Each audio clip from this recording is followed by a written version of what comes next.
Thank you very much for coming for this session. I started my career in Singapore in 2016. I came back to Malaysia, and currently I run a OD company, organizational development company, and we focus on culture, leadership, and team development. And obviously, when you talk about culture, leadership, and team, you cannot run away from talking about performance management, because ultimately everything we do in an organization is performance driven, or at least that's what we want to head towards. So tonight's session is going to be me sharing some key points, and I do try to be as concise as possible. Now, what I hope to achieve with all of you this evening is this: to gain a functional overview of performance management. So it's going to be a very high level functional overview, and this shows you all the different building blocks. Then we're going to talk about some of the recognizing the challenges in performance management, and I think this is something a lot of you are interested in.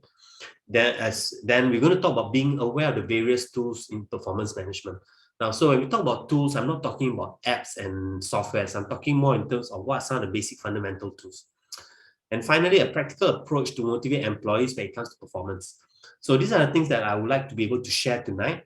Now, the thing that I will not be covering, and I want to be open about it, is I won't go into, whether this software is better than the other software, what system are you using. I won't go into that, because if you think about it, whatever software you're currently using, it is built on a particular fundamental, and that's where this session is going to be focusing on fundamentals. So these are the three areas I'm going to cover tonight in the next hour. First is the role of performance management in organization.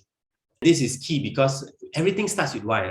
It's important for us as practitioners to really understand this, because if we don't know the why, then everything just becomes template. And one of the things I'm very cautious when I work with organizations is people become overly dependent on templates without understanding the templates, and that can be very dangerous. That's one. Then the second one is a roadmap to performance management. And this roadmap is where I'm going to show you how everything is joined. So you're able to see where's the starting point, where are some of the possible areas that you want to be working on, as well as how do we go about it. And the final one is dealing with performance management challenges. Let's start with this one. I've just launched a poll in Zoom. And the question is, if everyone in the organization is working hard, do we need performance management? Yes, we do, or no, we don't. What will your response be? So this is the question, and I thought it's a very practical question, because one of the challenges in the workplace is, people say, we need to do it, but we don't often ask, why do we need to do it? So thank you for most of you who responded to this particular survey. And the answer is this: we do need a performance management in organization, because it is really about managing performance. Okay, so get ready your Jamboards. We are going to go, and I'm going to get your feedback, because we're going to start off by understanding your perspective in terms of benefits. So this is the second question. Now, the second question is this: if we say performance management is needed, then obviously the answer is, what's the benefit? Because in everything we do, especially as adults, we always want to know that if I'm going to do something, something has to come out of it. And the question is, what are the benefits of performance management? And I want us to be able to think from a two aspect of it. The first aspect is in terms of how is it beneficial to the organization, and the second one, how is it beneficial to the individual employee?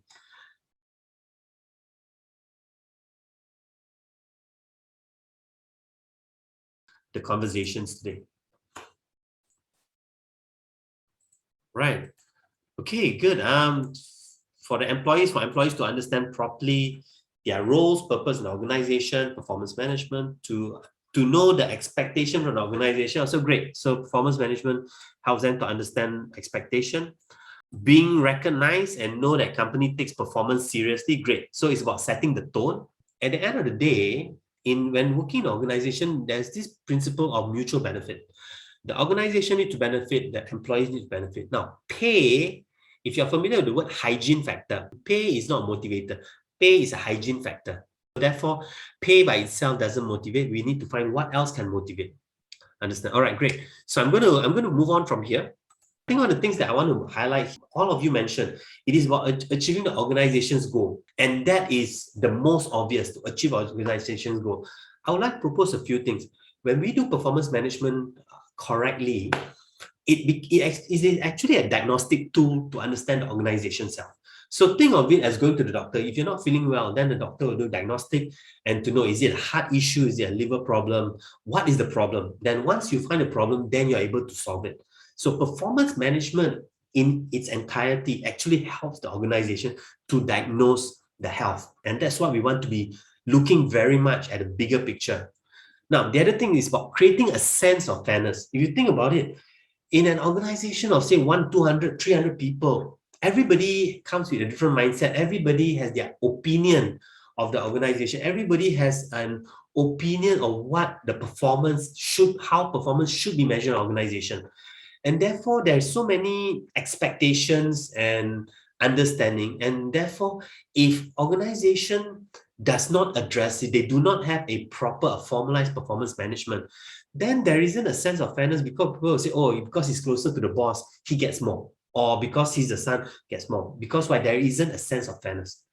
So one of the benefits in organizing when we do performance management, and I will show you why what I mean by creating a sense of fairness. Because when you want to launch a performance management in your organization, or if you're currently having it, there are certain documentation that you want to have in place to be able to create a sense of fairness where people will say, I think I have a chance at performing. Now, let me ask you, if you are working in an organization and you realize, you're not going to be successful at all, then you'll probably leave. You'll probably leave immediately, or you'll probably just stay and do the bare minimum because you don't think you're going to make it. So here, creating a sense of fairness is when there is a proper performance management, people do feel that they have the chance of doing well. And finally, when you do performance management correctly, you will be able to also look into a resource allocation. So for example, I work with organizations where they wanted to go towards customer centricity, right? Or customer experience.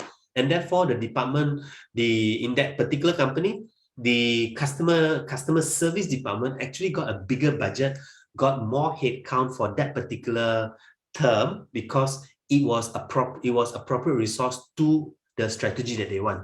And that's the organization. Now, for the employees and a lot of things that you guys share in terms of discovering area of strength, discovering area for improvement, or we call weakness. Now, I also like to suggest when we do performance management, it's actually helping to develop new skills. And in my experience, another thing that I have not indicated here is for an employee, performance management helps them to actually reflect, and this is something more personal. When there's a performance management, it actually helps you to reflect what matters most to you. What do I mean by that? For some people, they are very much driven by relationship, and therefore the way they work with numbers is very different. Now, when you do performance management, you get to understand this. Like, not everybody is motivated by money, and therefore we start to understand, okay, I'm a lot more interested in this.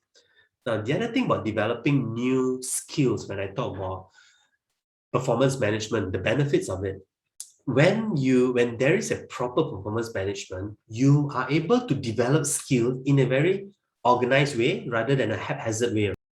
And okay, so I'm showing this too, right? And once again, I share with you about performance management being the foundation.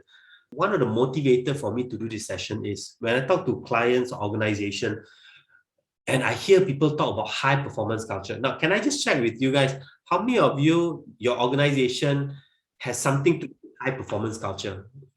The reason I ask is, and it is not fair for me to talk about your organization, but for some of the people I work with, a lot of time when we talk about high performance, it has a lot more to do with trends, the hype of, it's look good. So what they do is a lot of posters, a lot of communication, a lot of, what I would call a bit of window dressing about high performance.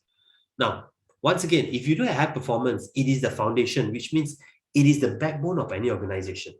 And everything we do in an organization links back to performance management, which means in a small organization, they do have performance management, but it is not official. It is very much dependent on the founder. But in bigger organizations, you do need some form of written official performance management because that's where everybody can access it. And when I'm talking about this is performance management, it is not a fad, it is not a trend. It is a foundation, it's a skeleton of an organization. Now, when I go to a client, when I go to an organization, I do have conversations with people. And one of the things that most consultants do as we talk to different people, we do ask certain questions to find out how is it like. There are certain characteristics of a high performance organization. One is communication is clear. That means communication is explicit. That's one. Secondly, in a high performance culture organization, people dare to speak up, right? And this is something that I noticed with high performance culture. And thirdly, in terms of innovation, I see people take ownership. So in a high performance culture, taking ownership even for the mistakes is a common behavior. Now, coming back to performance management. Now, performance management is the tool, is the foundation that really helps us towards a high performance culture. So everything we do comes to this part. So this is where, as we talk about it, I think it's important to know that performance management is not some fun thing to do. That's one. Secondly, there's a lot of conversation in terms of what app to use, what software to use. And if you look into it, what's more important is really in terms of the building blocks of it, which is what I'm going to be going into with you for the next part. Now, if you look at this, right, what are some of the pre-work we need to do before we craft KPI? And I'm starting with KPI because that's one of the conversation I have a lot with a lot of HR practitioners in terms of, Isaac, how do we improve the guy's performance? And most of the conversation is on KPI. So you notice here, this is the building block. And if you look at it, it has things like objectives, and then from there go KPI. Now, I think what I want to do with this particular session is to show you that the individual KPI comes from the department KPI, but the department KPI comes from the organization KPI. Let me kind of just explain a bit more because there are some says no. Now, most of us are familiar with this thing called KPI. And KPI, usually we talk in terms of the individual KPI. In terms of, for the person, the reason we do KPI because we want to know whether he can have his bonus or whether is he meeting his mark or whether we need to improve him. So those are the things we do in terms at the individual level. Now, where I'm coming from and the thing that we need to recognize, this individual KPI did not come out of nowhere. It actually comes from a department KPI. And the department KPI comes from organization KPI. So let's take, for example, an example of AirAsia, right? So for example, now AirAsia just came up with a AirAsia Ride. And for them, it's about the super app. Now, from an organization perspective, what it means is they are going fully digital, they are going to different markets. As an organization, they want to be if you think about it, they want to be a one-stop shop for your car, for your flight. You never know, they will come up with their own cruise. So that's an organizational. Now, based on that, what happens is individual departments or business units will then say, okay, so for example, if I am in customer service, I would say, okay, the organization is going in terms of digital, then from customer service perspective, I need to go digital. And therefore, part of my KPI has to be a digital KPI. If the organization then says part of our strategy is really in terms of going into end-to-end, that means we do everything for you, then each department has to do that. So what that means is your quality department will need to do something that's aligned to that. What happens is if you do not have the department or organization KPI, then your individual KPI becomes a standalone KPI. And what will happen is this. Let's say, for example, the person says, I need to complete 3 reports, I need to make customer happy. But question is, are you making the right customer happy? Because that depends on your organization strategy. So let's say organization strategy is high income, or what I say, the high-end customer, right? But your staff will treat all customers the same. Now, that question is the staff, while he's achieving the KPI, is he achieving the right KPI? Because the right KPI is what benefits the organization. So if you start with the individual, what will happen is your staff will be defining KPIs that may not be going hand in hand with the organization. And what will happen is this, your staff will tell you that they achieve KPI and they are right. But your reward system is going to be based on the organizational KPI. And therefore, the organization will say, wait a minute, yes, you are hitting the KPI, but the KPI is not aligned to mine. So this is focused on organizational alignment. Or if anybody, or let me ask anybody else, because a lot of you are experienced practitioners, what happens if it is only individual KPI? I've shared my point. What about the rest? You can type it in the chat box. What happens if Do you have individual KPI without a department or organization? Anyone?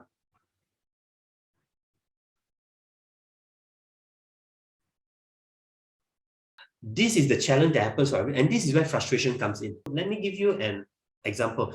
I need to hit 10,000 ringgit sales a month, but I'm only hitting 10,000 ringgit sales from one customer, compared to if my business strategy this year is to increase number of customers. Think about it. If my company's focus this year is we want to do market penetration, we want to have as many customers as possible, then let me ask you, between a staff who hits 12,000 ringgit but with one customer, compared to staff who hit 10,000 with 10 customers, and the KPI is 10,000, but the secondary KPI is actually number of customers.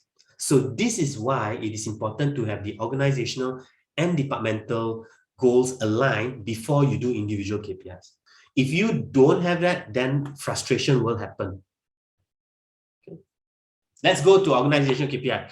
What are some of the activities organizations do for KPI at the organizational level? The KPI comes from vision and mission, and then which is where we want to go, right? As I mentioned, let's say the example is I want to increase my customer base.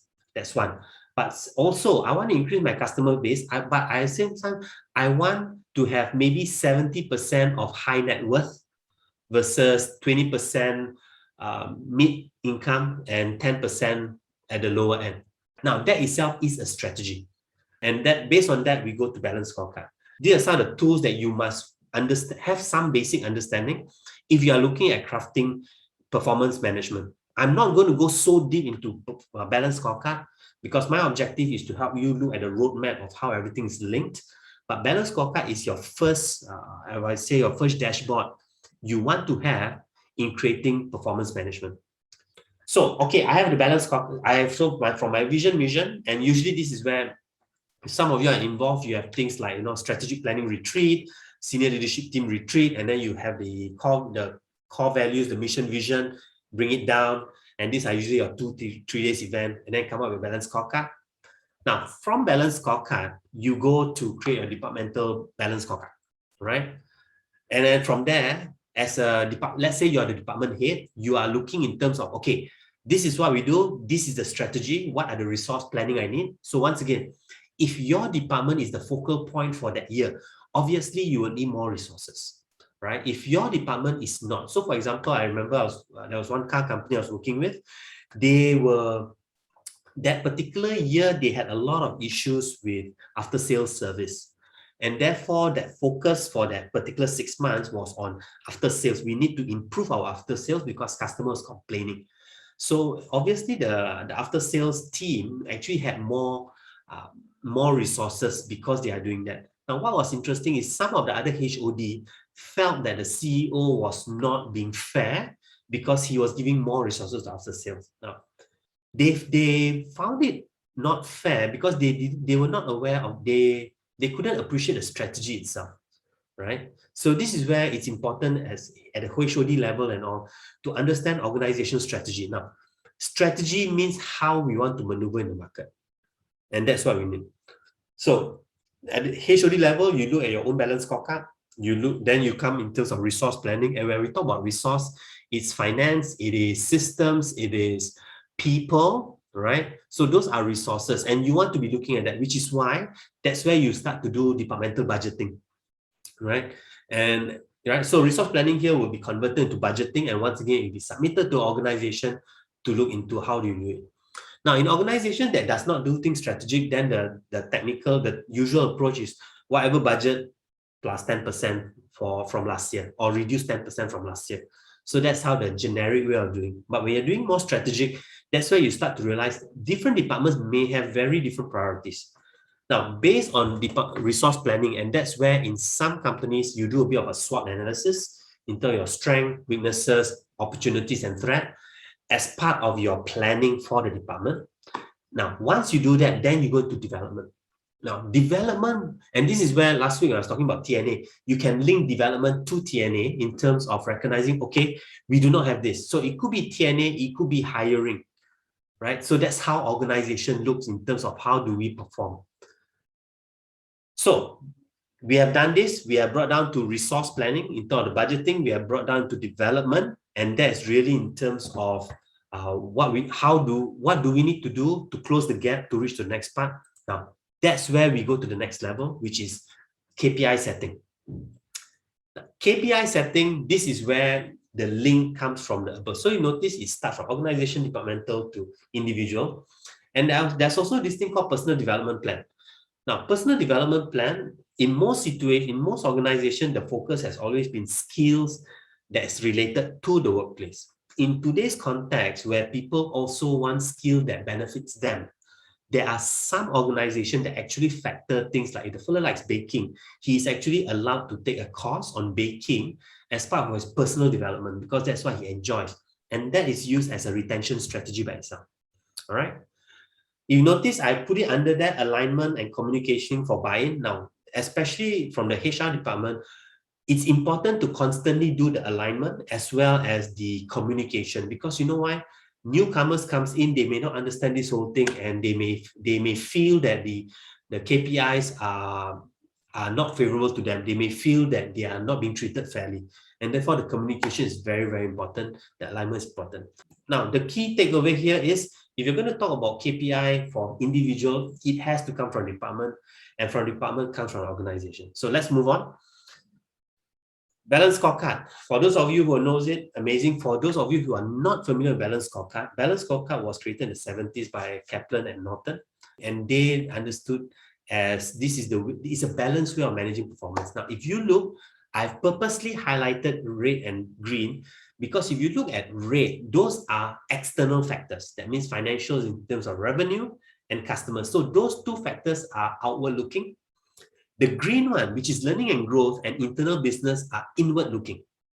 Now, when an organization design this, they are looking always in terms of financial, the customers, market opportunities, and all, and that's external. And once again, you notice everything is linked to vision and strategy.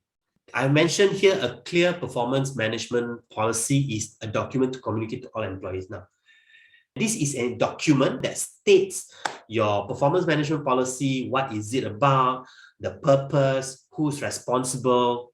A performance management policy does three main things. Firstly, it is what is expected of the employees. Now, the challenge in the past is hand-me-downs, like the manager tells the staff, then the manager leaves, another manager comes, or the staff leaves and then another staff comes. And over time, the message gets twisted and people have different interpretation. When you want to do performance management, you must have a policy. And in this policy, it's going to state why are we doing performance management? What is expected of people in terms of behaviors? How they should work. That means what are we expecting? So for example, in terms of achieving on time, the fact that you have a KPIs, the fact that what will happen if you do not meet your KPI. So those are the things that you want to indicate, everything in black and white. And the reason why you want to do this is remember I mentioned, create a sense of fairness. This document basically tells everyone in the organization in a very explicit way that this applies to everybody, and that creates a sense of fairness.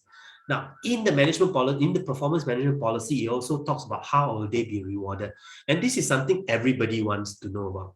First part, or the first tool, one of the tools you're looking at organization level, balance scorecard is one. The other thing is a performance management policy. You must have this. If you don't have, what will happen is trust becomes an issue because everybody practices their own so-called performance management. So for example, you have one person who marks the staff good performance just because he turns up for work every day and he turns up and doesn't come late. Now, once again, performance management wants to be able to identify what is considered good performance. So performance management policy is the second tool you want to have. Now, for some of the SMEs, as well as some of the older organizations, the performance management policy is actually in the head of the founder or in the head of the CEO or the head of the HR director. So this person is the performance management policy. If you don't have, so one of the quick and fast way to develop a performance management policy is literally to interview either your CEO or to interview your HR directors in terms of, hey, what is performance management? How do we measure performance? What is a good performance in this company? So you want to ask some of those things that you want to indicate. And you also want to ask, who does this apply to? Because there are certain areas of the policy applies to only leadership. There are certain areas that applies to across the board, right? So in the performance management policy, it addresses all these issues. So this is a critical document, especially in today's context, where as organization grow big, you do need a standardized policy. For companies like Microsoft, what they have done is they have gone into a more, and because of maturity, right? But what do I mean by maturity? This is useful because we started very much from a manufacturing background. So in the manufacturing, this is something very common. Microsoft has come to a point, in fact, Microsoft, Google and all, they are more mature in the sense that everybody goes to work. And this is interesting. They go to work with the mindset that they are working for themselves. And therefore, it is up to them how far they want to push themselves. So it's a very different way of measuring performance. So they do have it. And when we talk about trust, now this is something that is debatable because, for example, trust is about, I believe you're going to give me what I deserve. In the new performance, like for example, Microsoft and all, everything is spelled out very clearly. If you do this, you get this. It's very clear cut. So that is something that is very different, especially manufacturing is not ready for that. That's my take on it. So that's at organization level. And I don't want to go so much further into that. For now, from a performance management perspective, I'll do this. You notice if your performance management policy is there isn't a need to refer to the leaders all the time because this performance management policy has and should be crafted with the leadership in mind. It shouldn't be done independent of leaders. Your leaders must support performance management, and it should be a situation where there is a crisis, there is a conflict. You need to make sure your leaders say that this is what we need to do. So that's very critical. So this organization level. Now let's move to the next level, the departmental level. So let me give you a scenario. And this kind of highlights, right? So a manufacturing company delayed the delivery of goods to their customer by 1 week. Now, to create these goods, the product actually went through 4 departments: the warehouse, production, quality, and shipping. Question to you, does it mean because it's delayed by 1 week, does it mean that all 4 departments have performance issue? So who's having the issue? Are we able to trace where the issue is? Now, I'm sharing this because before the COVID, I was working on a transformation project for one of my clients, and this client is a public listed company. And when we went in and when we look at their processes and all, the only way they measure performance based on delivery, and that is at the shipping level. They have never really broken things down to the individual department. So whenever there's a problem, everybody just goes chaotic in terms of trying to fix the problem. So this is to highlight the fact that, if our department does not have a performance measurement as a department, then you really don't know where the problem is. Remember, I talked about diagnostic. So what we did with them was we set up with the HODs first, and we actually understood how the different departments work together in terms of the spider web, who is serving who. Now, after we did that, at a high-level process, we actually identified in terms of how much time each process takes for them to complete. So like, for example, in terms of payment, it's like 14 days. So that's their measurement in terms, and this is what we call things like service level agreement, performance benchmarking, as well as having to have a standard operating procedure. Now, this is where Han Chen talks about needs to investigate. So in order to investigate, you do need to have a basis for investigation. So a service level agreement, performance benchmark, standard operating procedure is that basis for investigation. A good standard operating procedure, while you may put there also some indication of how much time it's taken. So every process do have an amount of time taken, right? So for example, if you're familiar with the service sector, they like to use the word standard service level agreement. That means we'll get back to you in 3 working days now. 3 working days is the performance measure. If they come back to you on the 4th day, then you know they are not meeting expectation. If they come back in 2 days, then you know they have exceeded expectation. But there needs to be a number. This is what every department needs to have. And in my situation, what we went further to do is we actually prepared official documentation, what we call handover or handshakes documents. So for example, when the quality department, when the warehouse delivers something to the production, there needs to be an official form for production to sign off that they have received, right? And that allows everything to be measured. Now, before that, what was happening was whenever they got the warehouse received the raw material, they will just go and they will just put at one location in production. And what happened was, in some situations, new people were there and they do not know about this practice. So they were just sitting in the office waiting for somebody to come and tell them that the goods are here. And that delays by 1 day. And if you are in manufacturing, what happens is there's this trickling down. If at the first level is 1 day delay, it doesn't mean the end is 1 day delay. It could be 3-4 days delay because it snowballs. So when you want to do performance management, it's not just about the staff, it's the department. So you need to have this kind of benchmarks in terms of how long it takes. Once again, documentation is critical. I think one of the biggest challenge with organization is that some people view documentation as a way to find someone to blame. And unfortunately, it has that connotation. But if you look at from a intention, objective, purpose perspective, documentation has always been to help the organization understand where the issue is. So for example, in this example I just shared with you guys, in terms of the delay, if you have documentation, then you know whether is it warehouse, production, quality, and shipping. Now, let's say it is a quality, the shipping side has delayed. Is it because the staff prepared a wrong document, a wrong shipping form, or they contacted the what you call it, the trucking company late, right? Now, so let's say if you identify that it was trucking company, then part of performance management is you need to have more vendors in terms of getting it. But if it is a situation like it's not the trucking company's fault, it's not the logistics partner's fault, but the staff didn't know which document to access because the staff don't know where in the computer system those documents are. Because of that, you are able to identify and diagnose that that is the issue. Once you have that, you are able to say, okay, this is the area we need to work on. That is the benefit of having a properly designed performance management at department level. Now, there's another thing that I'm promoting with clients is this whole idea of internal customer satisfaction survey. So it's almost like a 360 survey. Like, for example, if I'm quality department, at the end of the day, I want to be able to do a proper survey in the organization where if I'm serving production will give some input in terms of how I have been working with them.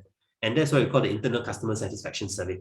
Now, this helps you address not just the physical functionality, but also ensures people work together in a very amicable way. Because the minute I know you are going to rate me, there is a higher tendency for me to want to work with you nicer because I want that rating. So this is something some of you might, I don't know how many of you do this, but this is something some of you might want to start thinking in terms of having internal surveys so that department knows that they are being measured against each other. And that actually gives them a sense of, okay, if you're I have to work with you, and it takes away the whole subjectivity of I like you, I don't like you. What do I mean by that? If I know part of my performance measure is a high level of customer satisfaction survey from your department, now even if I don't like you, I would still need to play ball with you because I know if I do that, you will give me a good rating. So this is beneficial from that angle. Without this, I will just, if I don't like you, I will just purposely, I might even sabotage you because, I want you to get in trouble. And that doesn't benefit anybody. At a personal level, you are satisfied, but at organization level, the organization lose. So organization, department. The third one is individual KPIs. And this is where we talk, once you move from the top level down, and then now you finally come and we talk about key performance indicator. There's another thing that today organization talk about, the desired behavior. Now, and this is something that is happening today more and more, and a lot of these behaviors actually come from core values of the organization. What happens if you don't measure behavior? If you don't measure behavior, goes back to my original example earlier on, where I just need to hit 10,000, which means I've hit my sales quota, but I can do it whatever way I want. Because you know what? I'm the superstar, I bring the most money. I remember a very old book called Winning by Jack Welch, and he talks about how in GE back his time, their top sales guy got fired because he wasn't behaving according to their core values. And that was quite an interesting thing because it's a situation where they built into the performance management so much so that it became obvious that you must follow. You don't follow, people can call you out. So you want to look at that. Now, I've also indicated the word use a weighted average for performance and behavior. In a KPI that has both the deliverables and the behavior, you can, depending on which stage you are at, if you have just started your core values program and you're starting to put in some behaviors, you may start small and over time you want to increase, because why? You're also looking at this as succession planning, where you want everybody to practice those behaviors. So this is how we look in terms of having the performance as well as the behavior indicators. Now, the behaviors indicators, all right, if you are interested in this, put in a feedback, because I'll send you a video. I did a short talk on how do you derive a behavior statement from core values. We don't have time for that tonight. But how do you derive that? Because without the behavior statement, so for example, company says proactive as the core values. Now, if you think about it, the word proactive can mean different things to different people. And therefore, having to break down the word proactive to a behavior really makes it easy. So for example, if my definition of proactive is proposing a new solution when there is no current solution, that is my definition of proactive. If that is my behavior statement, then if my staff do that, I mean, whenever there's a problem, let's say SOP couldn't address the issue, then I come out a solution, then I will say this staff demonstrate their behavior. But if I do not state that, I just say be proactive. And in my mind is coming out a solution, but in your mind is doing all the little things, like, sweep the floor, clean the whiteboard. To you, you are proactive because you're doing something beyond your normal work. But it is not aligned to my understanding of proactive. So this is where, if you break down the core values to behavior, it becomes crystal clear on how you measure their behavior. And I noticed quite a fair bit of companies don't go to that level of behavior. Most of them get stuck at the terminology. So for example, proactive, customer-centric. What does it mean to be customer-centric? Does it mean to give the customer everything? Or does it mean to be respectful to the customer regardless? So once again, you must define the behaviors. Without that, it becomes open to interpretation. Does that make sense? Which brings me to the point of effort is not performance. Now, going back to Imran's point just now, if we do KPIs without linking it to department and organization, then the focus is on effort. Whatever I do, the focus is not on performance. And I can tell you as a staff, if I want to be rewarded, every staff wants to be rewarded.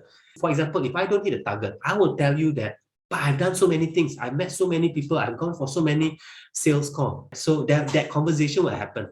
So this is where we need to be very clear. Key performance indicator focuses on performance, focuses on output, focuses on number. In performance management, usually we do two. The staff will do a self-assessment, and then their manager will do another one. Now, the whole idea personally, I would say is important. You want to do this because it also helps you to gain a common understanding with your boss. As I mentioned, core values, if it's not defined, your boss have an understanding of customer centricity, you have your own understanding of customer centricity. When you do performance, when you do self-assessment, that's when you will discover. But in this sense, it's a bit too late because you already, it's a review process. It will be late, but it will be at this stage of self-assessment that you start to realize, oh, that's what my boss means. This is what I believe. And therefore, it actually makes sense that I align with his understanding so that next year, I will get it. So for me, that's why that's important. Now, the challenge is this, especially as practitioners. Some staff has given up. For them, it's whatever, right? Because they don't understand the intent behind it. The importance of self-assessment, the intention of self-assessment is to be on the same page with our managers. That is the importance. And you guys do need to look at that. Okay, so let me just kind of bring you guys one level into the last part for individual, which is the SMART goal setting. And I'm not going to go so much into it, but very simply for some of us who just want to get a bit of understanding, I'm just showing you two statements, one being more SMART goal, one's less SMART goal, because some people do understand. At the end of the day, SMART goal has to be very specific. You must have numbers. The limitation with numbers is numbers don't tell you the full picture, but the benefit of numbers is it makes the conversation very, very objective. And this is where you want to look. So for example, A company that cares is where you want to focus on. The specificity here is in terms of giving them insurance. The measurable is 100% because all employees. Attainable is a question mark. Is this possible? Can we do this in 8 months? So that's the attainable part. Time out 8 months. Now, the only thing I want to highlight in SMART goal setting is this whole idea of attainable. Now, a lot of people say, Isaac, this is very subjective. Attainable, is it? It really depends whether you think you can or cannot. Now, what I want to say is when it comes to attainable, you want to have a process mindset. That means think in terms of timeline, think in terms of, step by step. Step 1, I need to do this. Step 2, I need to do this. Step 3, I need to do this. Who do I need? Whose support do I need? What resources do I need? What potential barriers I'm going to face? Now, you take all of those and it goes under A. The A part is a huge component, but sometimes we thought attainable is a matter of subjectivity. I think can or I think cannot. What I'm saying is you want to have a process mindset. That's the only thing that I want to highlight with SMART goal setting. So for example, if let's say part of your process is you need to get 3 quotation, and 3 quotation, let's say you need 3 weeks, then there is 3 weeks taken up. You can't say, oh, not possible. You cannot say shorten. The other reason why this is important, and I've seen managers who always say, you try.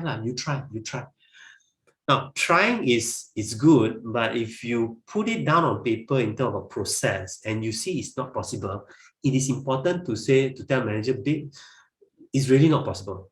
Now, and that's where either you will end up the KPI is being split or the KPI is being re-evaluated to make it possible, because that's where attainable comes in. Looking at the organizational, departmental, and individual, that's where the performance management cycle, I'm sure most of you are familiar with this, comes into a planning, monitoring, review, and rewarding. And I'm going to just share with you some of the tools that people use. So for planning is cascading goal to the various departments. So that's what we talked about just now, organization level, the strategic planning, the balance scorecard, that will be part of it. Now, under planning, one of the things that we do is called performance conversation. This is where, as managers, as HOD, you want to have conversation with your employees in terms of what are they looking for. And this is interesting. Not every employee wants to climb the career ladder. Some employee is interested to go horizontal. They are not interested in the vertical, they are interested in horizontal. And therefore, you must have this conversation. I have seen managers becoming very frustrated because they see the employee as a high performer and they actually plan a route for them to replace them as a HOD. But that particular candidate is not interested to be HOD. This candidate actually prefers to go across to different departments and learn stuff. This performance conversation is done at a planning stage. It's not at a stage where you formalize the KPI. So this conversation happens even before the budget comes up. Now, most people start the strategic discussion, strategic planning, probably like 4 months before the start of the year. Right? So usually about 3 to 4 months before the start of the year, senior leadership goes on retreat. They start talking into strategic goals. They start looking at what we need to do, balance scorecard. Then they start cascading so that by beginning, and then you notice your training calendar usually comes out second or third month after the year begins, because that's where the developmental perspective comes into play. So this is where we talk about planning. Now, let's say after you have done the goals, you have the performance conversation, then you have the KPI setting, and that's where you see the staff and you go through KPI. So going back to our original discussion, the KPI has to link, and there's this thing what we call line of sight. The staff should be able to see how his KPI is contributing to the department's KPI and is able to see how the department KPI contributes to the organizational KPI. So that's what they need to do. Swinging over, it's about monitoring. So after the KPI starts, people start working, there needs to be monitoring. And once again, as leaders, it is our job to actually monitor and observe. Now, this is things that needs to be happening more. So like in some models today, they say they don't do performance management. What they do is they do a lot of feedback. Performance feedback here is as and when. So you don't wait for the project to end before you talk. I remember when I first started working in Singapore and I was in a manufacturing company, I only knew about a problem I had with another colleague in the beginning of the year, only at the end of the year when they was having performance appraisal. By that time, I really can't remember what was the conversation. And guess what? If I can't really remember, then I end up staying away from the colleague, and that actually affects relationship. So this is where, as leaders, as managers, we want to create a culture where we want to give performance feedback as immediate as possible. In some companies, you have a half-yearly performance review and then year-end performance appraisal. Now, half yearly is also too long. You want to be able to do on a regular basis. So one of the things that when I work with leaders is to have what we call a regular one-on-one. And this is where you catch up with them. You take on if employee is happy being where they are, your take on secretary, all their working life, but company requires them progress. Now, so this is interesting. One of the things that today the conversation is, and this is where I'm telling managers, you must have this thing called a career conversation. So let's say the secretary doesn't want to progress further, and we are assuming that she wants the secretary, not she, the secretary basically wants to do routine stuff. Now, this is where today, when I work with managers, we talk in terms of looking for different opportunities in organization where that allows the person to just do routine work. And usually you do have that in organizations. So that's where you have a negotiation with the staff. And so, for example, as simple as, because of organization requirement, actually, I need you to take on extra. If you don't want, then perhaps in order to make sure that it's a win-win, could I get you to do a different role where it's more routine, where you are okay with? So you want to have that type of conversation. Now, let me share with you some of these things. It's interesting. Before COVID, I work with leaders where their staff tell them they don't want promotion, they don't want to go further, they are just happy where they are. But the thing is this, the staff is actually a hardworking staff and it's a very productive staff. It's just that they don't want to go. And the reality is this, even in today's context, you do have a lot of staff who have a side business and they are happy doing their job. They are focusing their time on building their business on the side. And therefore, they do not want to get promoted because for them, if I get promoted, I have less time for myself. So in today's context, if an organization tells the staff, no, you must take extra, two things will happen. Either you will stress out the staff and the staff leaves and may leave on a bad note, or the staff may just ask for a change of department transfer. So those are the things that can happen. So that's the recognition. But the other thing is also, remember I talked about, that's the reason going back to performance conversation. So in this context, with this particular secretary, at the performance conversation, you want to be talking about all what I've just shared. Now, if the staff say, no lah, boss, I don't want, or too much already, I just want to do I just want to come 9 to 5. Because you do have to recognize employees have different stages of life. If a person is a grandparent, they don't want to be going back so late. They want their 9 to 5 job, do nicely, close, off computer, go back. And then because why? For them, is playing their grandchildren. Now, question is, if this person is doing a good job at routine work, even though the value is low, it makes sense to keep them but in a separate role. Now, what I would do is I will move them to a separate role and I'll hire somebody ambitious to take over this role because I need this person to perform. So that's what I will do. Right, so monitoring, and this is where we talk about performance feedback in terms of you're doing well, you're not doing well. And one of the common statements I make with leaders is, recognize effort, reward results. So when they are doing well, you want to say, okay, I notice you're not achieving the results, but I can recognize, I acknowledge that you are putting in the effort. So performance feedback is important. I developed what we call a behavioral-based feedback, where we call the AIDE model. A is the action the person has done. I is the impact of their action. D is in terms of developmental feedback. What else can they do to improve? And E is to express thanks. So when we do that, they actually take it very positively. The other part of monitoring is developmental activities. So for example, and this is where managers today has to be more observant in the sense that, let's say a staff consistently submits a report late, right? Let's say coming up with a report late, and let's say the problem is that if the manager assumes that the staff does not know how to use Excel, then the manager will just send the staff for Excel training. And then after send the staff for Excel training, the staff comes back and he still faces the same problem. And the manager's assumption is this staff got attitude problem. Now, that is not the best way to go about it. which is why the performance feedback is important, where in the performance feedback, you want to say things like, hey, I noticed over the last 3 times your report has been late. Can I understand what's going on? And really create an open conversation where the staff say, actually, I don't know what to look for. Now, if the staff say, I don't know what to look for, then the issue is not Excel training. The issue is research methodology. He doesn't know how to look. He may not know where the things are in the system, and therefore that's actually contributing to the delay. He may not know how to do analysis.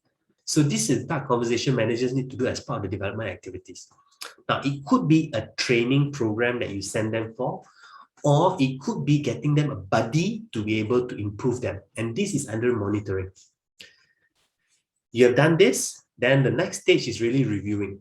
And reviewing is about reviewing KPI. At this stage, there's no more changes to KPI. At the monitoring stage, sometimes KPI may be reviewed and revised, just like last year and this year. I think a lot of organizations midway reviewed their KPI because of the market situation. But when you come here for reviewing, it's about looking at the KPIs, performance appraisal now. Performance appraisal is evaluating how well they are performing. If you notice, I've split between performance conversation and performance appraisal. I do know some company that does both together, but in my opinion, it's not effective, because when you are there and your boss is telling you what you're doing well or you're not doing well, you will not say no to him. You will say yes to everything, because you want to make sure that your bonuses is in, and therefore you will not say no to your boss. If you split these two, you will have a more honest conversation and performance conversation. Now, this takes more time, but it increases the effectiveness of performance management in your organization. So this is something that you want to be you want to consciously split. If your organization is currently doing 2-in-1, I would like to suggest that you split it so that you have honest conversation and performance conversation, which is under planning. It is the manager's job to be able to explain instead of just say, you should know. I think that's not the best way. Now, under the review, there's this thing called performance improvement plan. So what happens is, let's say the staff is not performing. Once again, go back to your policy. In some companies, the policy is if let's say you're on a 5-point scale and you are at a 2 for 2 consecutive performance review, then you have to do a PIP, performance improvement plan. Performance improvement plan basically means very structured, closely monitored with very specific goals for you to achieve in order to boost your performance so that you are back in the safe zone. Right? So that's performance improvement plan. This year, I was working with a client of mine, and what happens was, prior to this, what the manager did was they made it easy for the staff to clear PIP. And the reason is because they say, is the flirt iron rice bowl, and therefore, shouldn't fail him. So they make it easy for people to clear PIP. Now, what happened was, this was going on for a couple of years. So this year, they had a new performance management head. And this fella was a no-nonsense guy, and he decided to implement it strictly, right? And I was running a training program to train the managers on how to do PIP. And some of the managers were like, I said, but the flirt don't improve, how? And my point to them is, because for the last couple of years, they have always breezed through PIP, so much so that they actually think this year will be the same. And boy, that year was it was this year, so it wasn't easy for them. But my point is this: if as a manager, you make performance PIP easy, this is what's going to happen. You're going to inherit the candidate the next year. And the question to you is, if the staff is not performing, do you want that staff again? And this is where managers have to really do the hard thing, which is really to address it. Now, so those are the things that you need to do. And finally, the rewarding, now, which is the bonus, the recognition, the awards. And that's the one that we all look at. Now, many companies, I noticed, they always link performance management to rewards.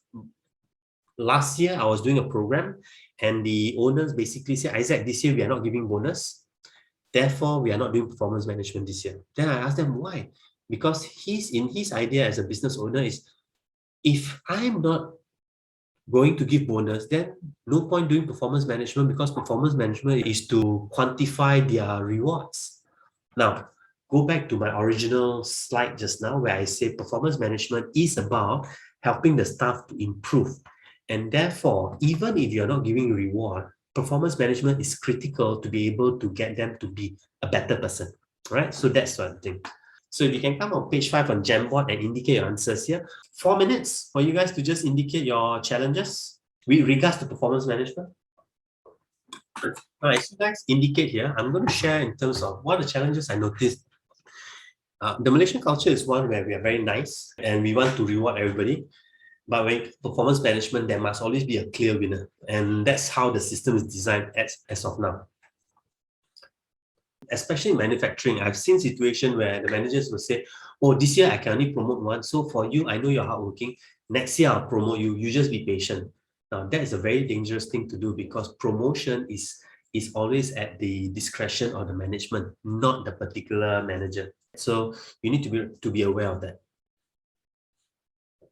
That management thought is not necessarily due to the rewarding system, right? So once again, it is when, and this is when we talk, if our perspective of performance management is only for rewards, then performance management is only done for rewards. And this is where, if you look at some of the articles, and I'll send you, if I have some articles that performance management is actually beyond rewards. Reward is just one component, right? Rewards is one component, promotions another component, but the one more importantly is the developmental aspect of it. A performance management is meant to look at the developmental aspect of the staff, because if they don't perform this year, they can still perform next year if they improve. So some of these things it could be a training related issue, which means having a structured challenge. Now, part of this challenge is, and it could be a generational thing, right? If you think about it, education, the older generation believe in the school of hard knocks. That means as you progress, you make your mistakes, then you improve. Whereas in today's context, we do not have that long a runway to make mistakes. And therefore, the whole idea of having structured training is becoming critical. And personally, when it comes to performance management, I would always say do a in-house performance management training, because you need everybody to be on the same platform. That means if I rate a person a 3, what does that mean? I was doing a training for a company, and it's very interesting. They actually have a performance rating and the description, but many of the managers don't even realize they had that. So the managers were actually rating the staff based on what they think the staff deserves. So it's a situation where it wasn't a structured mandatory training. Okay, so let's look at a few things. Let's look at the policy, at the performance management based on the policy and processes. There's no performance policy in place, no mutual understanding between organization and HOD, right? One of the things that happens is organizational design, right? Especially manufacturing has always been siloed, and it wasn't intentional. It was arranged, and this goes back to the Industrial Revolution where everybody followed the factory model, and the factory model is by department, and that itself creates the silo. So in the past, everybody do their own thing. So, but that model works when change is not so frequent, because in the olden days, during your Industrial Revolution 1 and 2, companies dictate what the market should have. Today, consumer dictate what the market should have, and therefore the agility part becomes important. Now, to address this challenge, no policy. Firstly, you do need to come up with a performance policy. Now, how do you create that? It could be, the key thing is partnering your key stakeholders, which means your senior leadership team, your HOD. You must work with them in terms of coming out with the policy. So once you have a policy, put it in document, make sure everybody agrees, right? And then make sure everybody agrees to it and say, okay, this is it. Now, I would suggest once you create a policy, actually do a briefing and get the buy-in of the HODs. If you don't get buy-in of HODs, they are going to ignore your policy and they will just go straight away to the CEO every time when there's a dispute between HR and them. So that's one. So no policy. Now, management change frequently. Once again, if you notice, the key here is the performance management policy. So that is the thing that you must have. No clear policy processes as deemed unnecessary. Now, once again, the reason is this, and this could be, and I'm just generalizing this, especially people who have been in the organization for very long, they could have joined the company with the founders, and therefore they take pride in knowing everything. Now, one of the things you notice, some people are concerned of sharing their knowledge, of putting things on document, because their biggest fear is their value will drop. So one way to tackle this kind of stakeholders is you want to create an environment where you want to show them that they are very beneficial, that they are very important, and helping to craft the policy will make things work in their favor. Now, you want to position it that way so that they work with you, right? Because if not, they will be very hesitant to put anything on paper because their understanding is this. If I put everything on paper, you can do it yourself, you don't need me. So this has a lot of emotional challenges that you need to work with. So one of the ways is to work with your CEO. Now, once again, it depends on how big your company. Your company is 10 people, you may not need because why? The CEO dictate everything. But your company is 100 people, you must have it. Management not keen on setting policy, process performance management. Now, and I suspect this is because they like to keep things flexible to make it easy for them to maneuver. Now, things like this, I would suggest you build a strong partnership management, which means don't go and don't, and I'm coming from a very practical angle. Don't loggerhead in terms of we must have this. Malaysian culture is a highly relational culture, which means you want to establish friendship because in friendship, people are more comfortable with you. And this is cultural, right? So the Malaysian culture is high on relationship.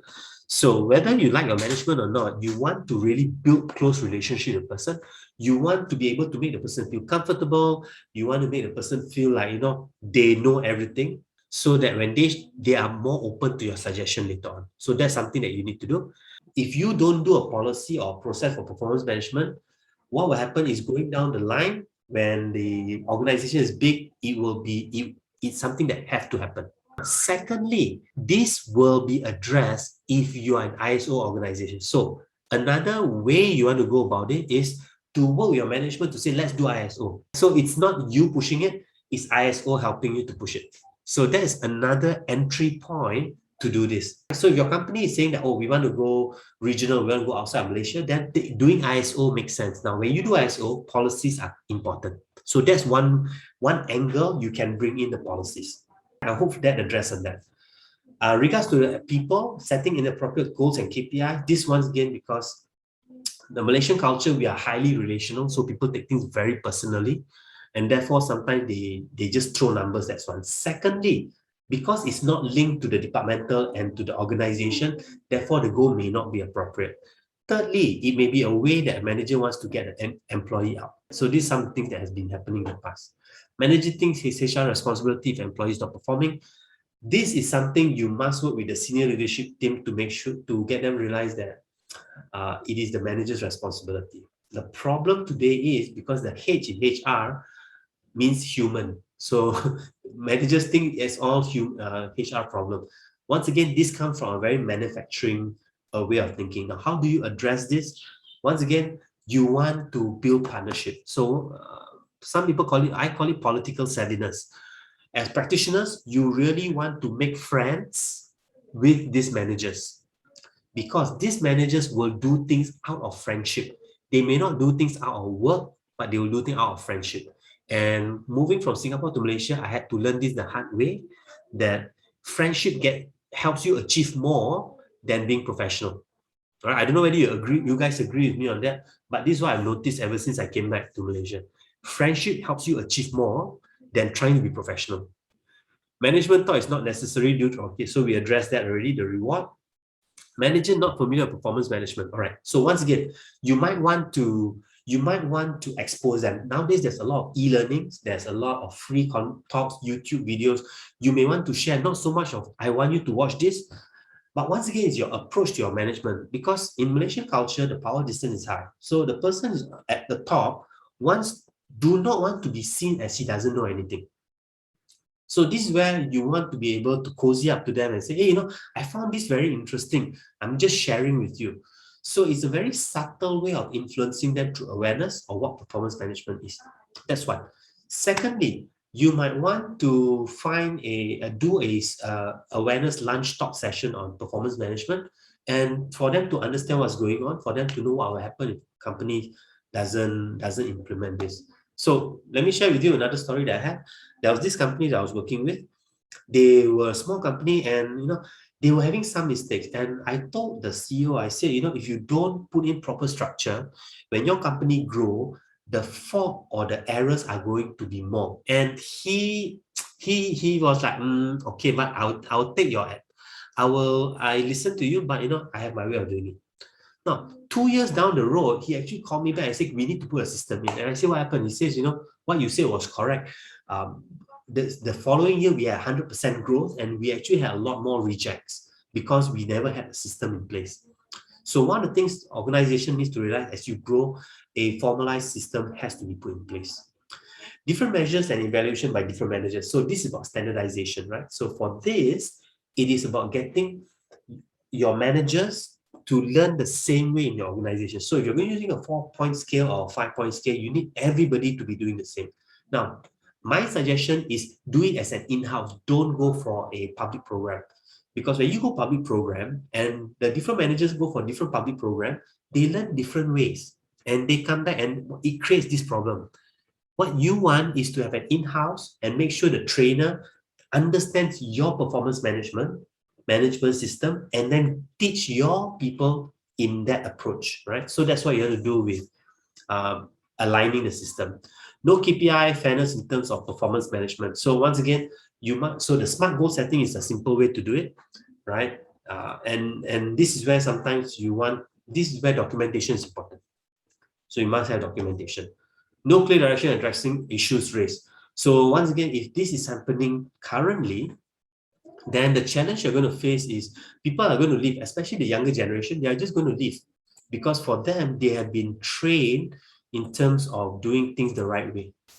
So these are the things that happens. And all right, so that's some of the things. I hope I've addressed those questions. If I'm not, please indicate or write to me privately.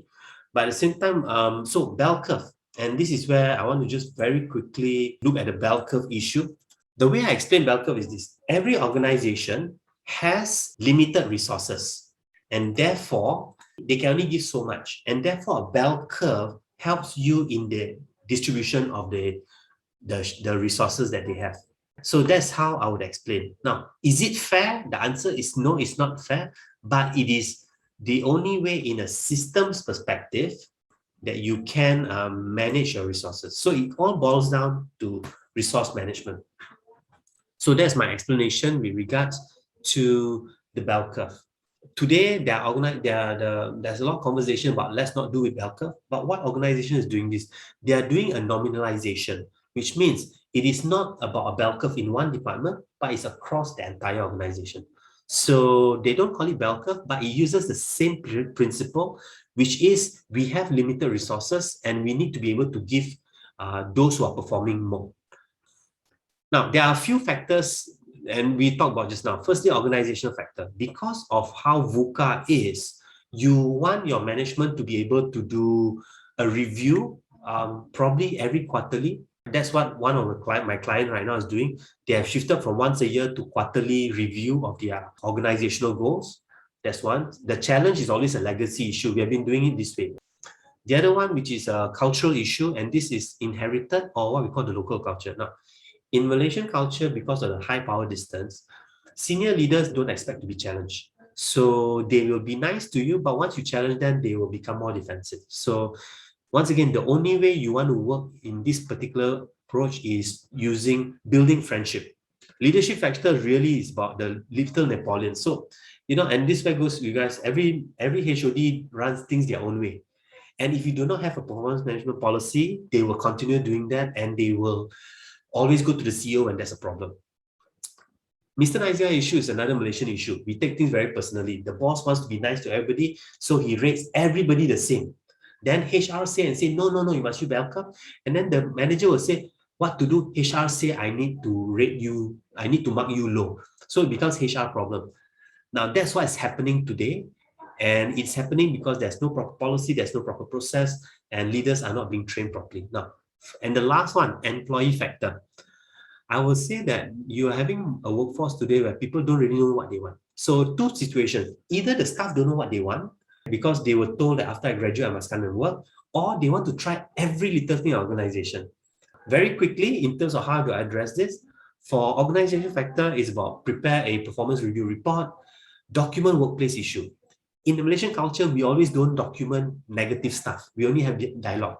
you want to start documenting, don't have to sign, but at least document everything so that when management talk, you can actually show them that this is what people are saying, right? And you want to be clear about that. So if it's not on paper, means it did not happen.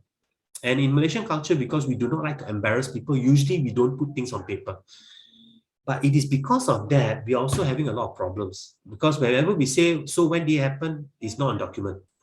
Now, when it comes to local culture, the key word here is partnership. You really want to have a strong partnership of senior leaders. So, for example, I share with you about balanced scorecard. We talk in terms of the mission values. We talk in terms of the behavioral standard.